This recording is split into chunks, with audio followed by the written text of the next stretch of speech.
Chiya urug'ini tayyorlanish jarayonini so'rashganida, men o'zim tayyorlab ichadigan jarayonimni sizlarga video qilib tashladim. Mana men alohida uyda idishga solib olib qo'yganman chiya urug'ini, chunki qoshiqda olib solish judayam qulay. Stakan va kichkina choy qoshiq kerak bo'ladi.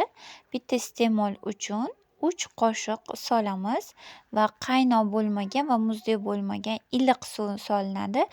Yaxshilab aralashtirib, uni bir me'yorga keltiramiz va qopqog'ini yopib 20-30 daqiqaga qoldiramiz. Mana ko'ryapsizlar, o'zi kesel holatiga keladi va quyuq atala holatiga keladi.